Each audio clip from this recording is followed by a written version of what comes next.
And do you post the PowerPoint right on the website, or email it to people, or do you save it as like a PDF? So that's very hard to answer. Okay. The president sent out a president newsletter to club members in hard copy at meetings. At meetings, okay. Yeah, so we have a weekly bulletin that has been functioning as a club newsletter since before we were chartered. And that is sent out to a broader distribution using Club Runner. Okay, well, let me get more into the technical weeds later on. Let me go back to 30,000 feet altitude here. The purpose and goal of a newsletter. Obviously, you want it to be informative and interesting, attractive. Attractive meaning not pretty or beautiful. It should attract the eye, not repel it. So there are, and I think you addressed some of this, and we've heard this in other workshops. You don't want to, you can fill up all of this white space with text and images until the cows come home, but you're really going to wear people's eyes down. And you can always scroll down. You can always go to the next page. That's why they make pages. You go to page 2, 3, 4, etc. So try to keep it simple and elegant. Make what I heard the phrase once, make creative use of white space. A lot of white space, you don't have to have little tiny print with all white space around it, but make sure there's enough white space in the background to give the eyeballs a break, because they get tired pretty quickly, particularly with a screen emitting light. Ink on paper is reflecting light. Your eyes don't get tired as fast. Light coming out of a screen, which we're staring at, some people 24/7, your eyes get tired real fast. So you need to give them a break. So even with this, if you're giving them some white or a grayish background, even, something to give the eyes a little bit of a break so they're not burning out. So you want to make it informative, interesting, attractive, easy to use. It's got to be fairly intuitive and easy to use. It can't be complicated. You shouldn't have to get out a manual to figure out how to use this newsletter. It should be like opening a well-designed and well-contented magazine or newspaper. And it should be easy to read, so you shouldn't have the type that's only 8-point or 10-point. As we're all getting older, it's getting hard to see, and we have to put our glasses on. Usually, you want to get it up to maybe 12-point, maybe 14-point. And it depends on what the size of people's screens are, too, and how they've got their screens set up. Some people may have their screen set up at 100%. Some people may have it inadvertently set up at 75% and don't know that it's at 75%, and are wondering why they're squinting at the text all the time. And it gets even worse with these kinds of screens because they're very tiny. I mean, this is what, 1/8 the real estate of that screen, and it's much smaller compared to a desktop, a big desktop screen. So you're really having to squint. So the best bet is to make particularly for these types of devices, make the text as big as possible. Are you going to get as much stuff on the screen? No, but it'll make up for it by, you just have to scroll down some more of the things than you would have to on a desktop screen. So that's where the easy to use, easy to read. Then we want to get into content. So I'm going to show you the district newsletter, and maybe Jim, you can jump in and we can talk a bit about why we contented, if that's a verb, the newsletter the way we did. I'm not going to get into the 3-column right away or the way that we set it up, but the content that we picked, we've got a governor's message, we've got club events, we've got reports from various committees. Well, let's go over here. Where did it just go? Let's go back again. Okay. There's a mouse there. Yep.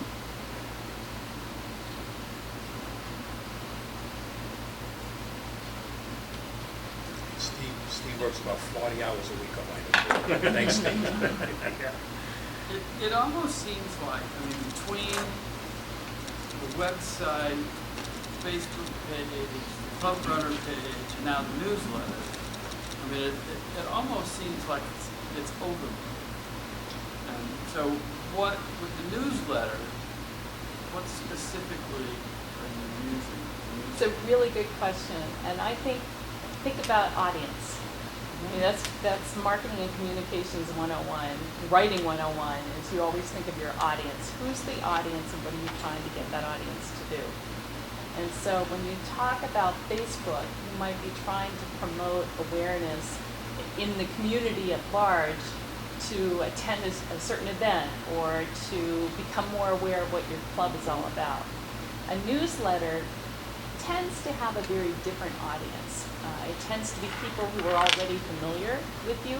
Maybe it's a past speaker, maybe it's someone who came to one of your meetings, and so it's your members, but it's someone beyond that who may also be familiar with your club and that you're trying to get them to be a little more involved.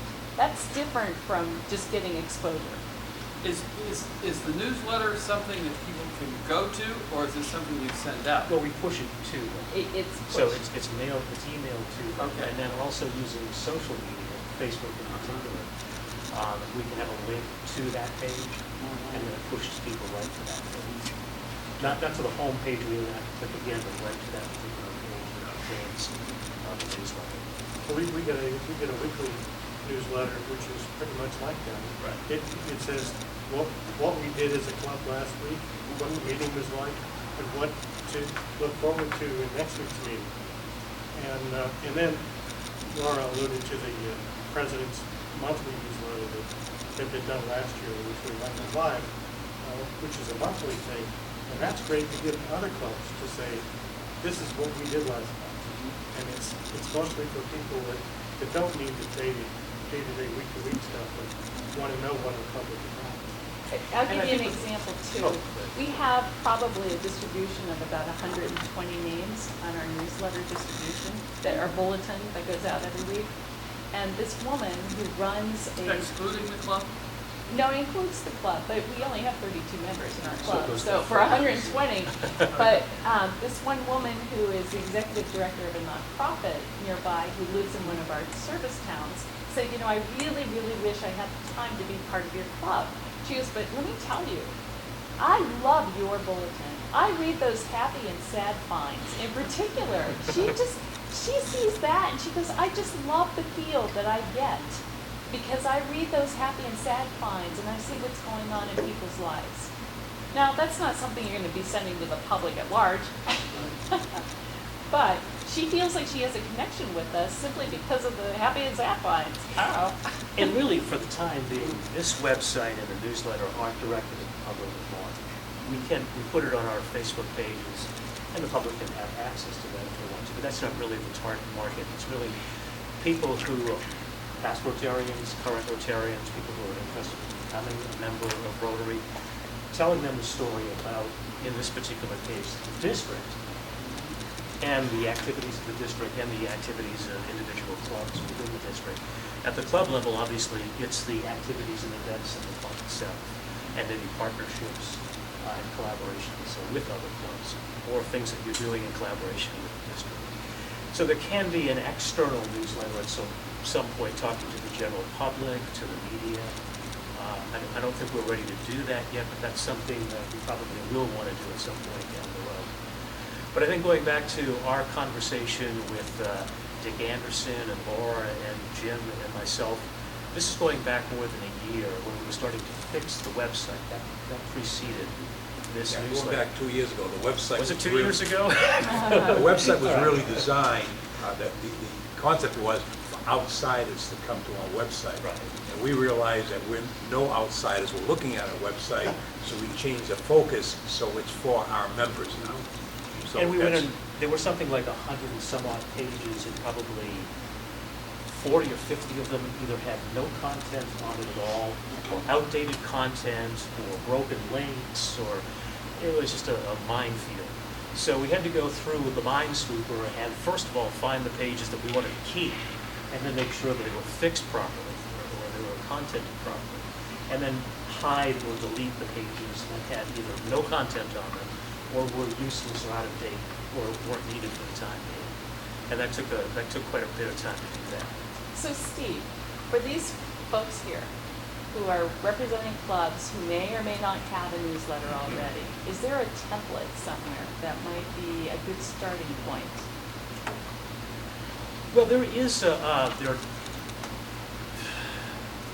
In Club Runner, there's a template, but Club Runner's kind of funky to work with you. It's awful. It's I'm trying to be nice to them. It's a awful. wonderful platform for database and for data mining. But for really, when you buy Club Runner, when you rent Club Runner, if you will, they throw in the website and the email services at no extra charge. There's a reason for that. They're using basically 1990s probably technology. It's not an up-to-date content management system platform for building websites, doing email, things like that. It's right. It's you get what you pay for. What do you make this at? Lauren, you know? What I'm does sorry? Google cost? This is our weekly bulletin. That's Is there a cost Club to Runner. Google? It is called, Yeah. oh, Is that a web page or is that a?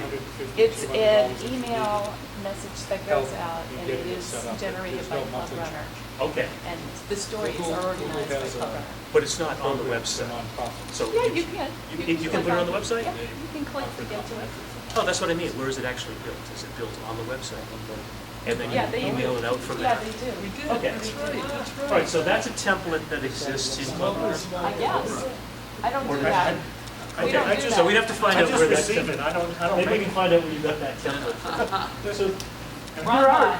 So that's a template. You can build your templates. It's not rocket I science. thought that's my Club club's Runner, using it. you know, we bought it this year, and it's an awful thing to work with. But anyway, Wait a minute, oh, I'm Brian sorry. was saying. I just say, I assume our club, the person who's doing it is just using Word. Right. I mean, I like it, he does it tries to do it every week, and it's colorful, and he puts some pictures and does all this stuff, so it seems flexible for him. I wish he were here, only because, specifically in the newsletter, he's not involved in the other social media stuff, just that newsletter. We use Word. So one of the things we discovered when using Word or converting it to a PDF format, if you want to measure the activity on your website using, say, Google Analytics, it can't get into a Word document or into a PDF document to read what's going on inside there. So if I'm opening up a PDF and I'm clicking on things, because there are hot links in that, there are hot links in a Word document, it can't read the clicks. So you can't read your analytics. It doesn't add to your analytics. So what with this site, everything is built in HTML code. It's built on the website, on a web page called HTML, not in an email, not in a Word document, or not in a PDF. And I can go show you later on when we go to Google Analytics that it'll show whenever we click on one of these links, or somebody does, it'll show as a hit, or whatever they call And it. that goes out to your club members and others, wherever club you are, and it goes out as an email. It goes out as, it goes out as an email saying, click here, Yeah. and it'll bring you to this web Then it brings page. you there, rather than a PDF. That's right. It's not It could flexible. bring you to a PDF, or it could be embedded right in the email, which isn't also able to be read by Google Right, Analytics. okay. So when you send out the email, you say, well, this is this week's newsletter, click here and have a good read. Right. So they have to then click. They have to click on, either says, click here, or you click on the image of the newsletter, and it'll take you to the... So it's like they're going to your webpage, but instead it's your newsletter webpage. Yeah, it's a web page containing the Yes. newsletter, that's correct, right. Or it could be a template that's designed specifically for bulletins or newsletters. That's also an HTML code underneath it, Mhm. or a web page. But for But it- clubs who may not have a newsletter, Mm-hmm. analytics may be the last thing on their mind right now. They just want to get something out. So I'm going to force the issue. I'm working on my mailing list. Well, but again, remember, we're in this dynamic world now, where we can, in the old days, you know, you have the network TVs, the network affiliates, and they would do ratings, and basically they were making up numbers out of blue smoke and mirrors. Now we have the measurement tools, we individually, not the major corporations, but we individually now have access to those tools. They don't cost much to obtain. Google Analytics is free. You have to take some time and energy to learn how to use it.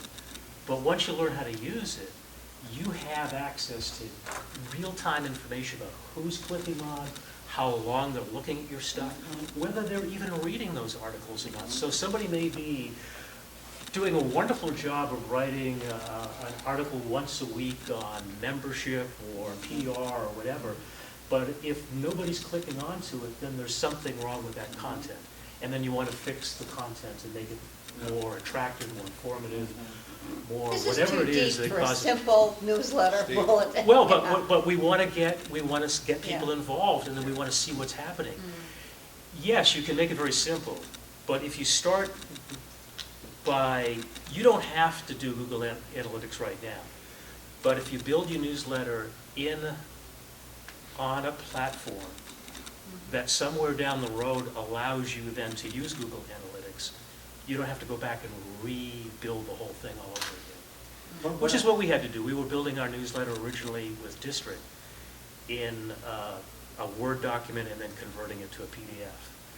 And then we had to go back and, once we found out that Google Analytics doesn't read any of that stuff, So if we had to go in and create a whole new template on the If website. you build your newsletter on the Club Runner Uh-huh. template, you can adapt the Google Analytics to that. Well, because it's an HTML, it gets built in Yeah, HTML okay. code. That's Okay. what Google Analytics can read. Steve, Can't on, read EML code, which is email, whatever it is. Steve, on, Yeah, anyway, maybe someday I'll move it. on, first of all, the purpose of the newsletter, very important for every club to have a newsletter to keep everyone informed. And I can tell you that there's some clubs that have nothing more than an email that they send out after the meal, after the meeting, just to inform people. There's other clubs that are using just a Word doc, you know. That's what I do. Like Fitchburg, Right. and then they send it out. Yeah. There are clubs that are using Club Runner-based template, my club does. And so there's all different things, but the important thing is, start with some type of a newsletter to assure that your members are informed. You meet let's say four times a month. If someone misses a meeting or two and doesn't get a newsletter, they're disconnected with your club. So you want to keep them engaged at all times. So the newsletter is important. So for those clubs that don't do anything, do an email. For those clubs that do an email, try to work towards a Word doc. And the next step is try to do it where we can get the data. Right. As far as the district, we're sending it out, we're pushing to every member, and we are measuring the analytics on that, which is really important for us. Now, why don't you just real quick, so we just went on one quick point. How many of you don't have a website at all? You're using maybe Facebook as your primary place where you push people to, or online content. Does everybody have a website? Okay, all right. It's a problem if you don't have a website, then it's kind of hard to build something like this on Facebook. Someday, probably shortly, in the next couple of years, it'll be more like a website, but not Having said that, I yet. am aware of several clubs that have focused only on Facebook. Exactly, right. Yeah. And I think increasingly we're going to see that. We'll be doing away with websites altogether, and we will have a Facebook page that will have the functionality of a web page if you want, well, a website if you want. Jim is a non-Facebook user. I won't know where to go to look things up, which is. Come on, we got rid of cassettes. You got rid of your Tracks, what do you mean? Just get a little chip in your neck that will, something will implant, and you push a little button and there it is. It's a rotary chip. Right, exactly. Yeah, Jim had a question. Just a couple of points. I love having something in my inbox all the time that tells me about what the next meeting is. So I know where it is, when it is, because ours go back and forth from different times. And it doesn't have to be real high tech. If I want to go higher tech and have analytics and brochures and things, that tells me that I want my membership committee to go look for someone who is a web mechanic and to go find somebody that's got a laser printer. I want to recruit those people into my club because I don't know how to do those things. Right, yeah. So, we're running out of Okay, time. But what I so would like let me- to say, if you don't mind me No, go ahead. interrupting quickly, if you do have a newsletter, in order to make it, quote, brand compliant, start with the logo. You know, if you use the Rotary Club of, or something Rotary Club, whatever it is, that we walk through in the first session, that's the first piece. And again, use it to reflect the values and tone of what Rotary is trying to communicate. Community, fellowship, Be inspirational. Now, we may be in violation, because I think earlier you said you can't just take a little wheel there and use it by itself. Yeah. And Yeah. so, do I get, like, have to pay a fine or something? Yeah. Okay. So again, the purpose of your newsletter may be markedly different than the purpose for this one. District was really trying to say to the clubs, this is what the purpose of District is. We're a unifying force, we're collaborative. We can be a one-stop shopping for news and information. We're also sharing information about things that clubs are doing. So you'll notice that this particular list of events this week is very small because we're just after the summer and the Labor Day holiday. But oftentimes this particular column goes down quite a bit, and it shows events going on by different clubs, not just club events that Jim is attending as the governor. And then people who are putting, so here's Needham doing Cool Hot Jazz. So we've got click on this and it'll take you to the full page, the full PDF. It isn't designed very well. It looks like they used an old photocopy machine or something to do it, but that's what they sent us. So any club can send us in PDF format or JPEG an image like that, and we can upload it. So the old, We can upload it to the website and then have a link to it. we just changed that, I guess. I don't know what size or all kinds of other movies. There's- That's all right, just use the word Rotary with the yellow mill and I'll be happy. Yep. And the length of your content can vary. For instance, Tom Storio likes to write a good-sized article, relatively speaking, so it jumps to another page. And then when you get done reading, you can click on this and go back to the That's newsletter. all a newsletter? That's his article. I said, that's a lot of content newsletter. Yes. Right. Yes. So that's up to you. You don't have to do I it. know, it's just. Now, here's an example where Laura does a PR tip, and it's just this one sentence here: advertise your club projects and events on local, cable, and public access TV, or create a public service announcement that highlights your club or Rotary International. So that's basically the tip. It doesn't have to be any longer than that. This is the 7910. That's correct. Right. This is Rotary Minute. And This how is often does it come up? once a week. Okay. This is Rotary Minute, and it comes from Rotary International, so that's another source of content for you. Every month, Rotary International puts out a newsletter, and it's chock full of all kinds of interesting content. You can just copy and paste that right into, give credit to them. You can copy and paste it along with the images into your own newsletter. So you input some of the Rotary International information onto your 7910 Right. newsletter. So I took this particular item, their September newsletter came out and it's focusing on youth exchange for the September content. So this week I used the first piece, the first item, and that's about Alumni Reconnect Week. If you click here, you can see we're going to go to the whole Rotary Exchange newsletter from Rotary International for September. How much do you make per hour doing this? Uh, How many hours do you? This takes, well, I don't actually, other people write it, and it takes maybe about 4 hours to put together, put it together, Yeah. because the template is built. But it's not just building this, it's also setting it up on social media, setting up an email, a bunch of different things that have to be done to prep for So you don't have to do that for your club. it. No. You can if you want to, but you don't have to.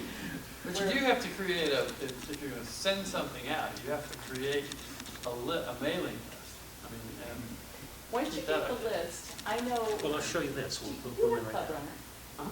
Oh, yeah. Yeah, so we use our mailing list in Club Runner, you just press a button. Oh, yeah, but that's the membership. No, Oh, if you want to Oh. send to other people? yeah, we have. What you'd have to do is send it to yourself and then send it out from there. No. I don't think you can import. Can you import? Yeah, we have two different distribution lists. We have one that is our member list, Uh-huh. and then we have one Like that's our this, it says newsletter friends list. or something like that? Yeah. So Outlook Yeah. groups? No, That's what we it's a Club Runner list, yeah. You'll have to show me where to put that, because the only place I can figure out Ron where to get Bott. the email Talk addresses. to Ron Bott. Is Ron if it's Bott a- at if you're a Neshoba member. Valley. Okay, good, let me find out about that then. Pretty good. Okay, So any questions, comments, concerns? Again, you can keep it simple, one page, one column. It doesn't have to have a lot of text. Pictures are the best. When you get to wanting to drive web traffic, and then you want to have links on there that take people to the website. It's sort of like P.T. Barnum. First you want to get them in the tent. Well, if you don't get them in the tent, they can't buy the peanuts and candy and popcorn and all that other kind of stuff. So that's the purpose of links, get them in the tent, get them to other parts of the website. Or in the case of the last item we saw, getting them to the Rotary International site, which helps with their web traffic, not ours. Thanks, guys, for coming. Steve, we are done. Get home and watch Ken Burns, Civil War.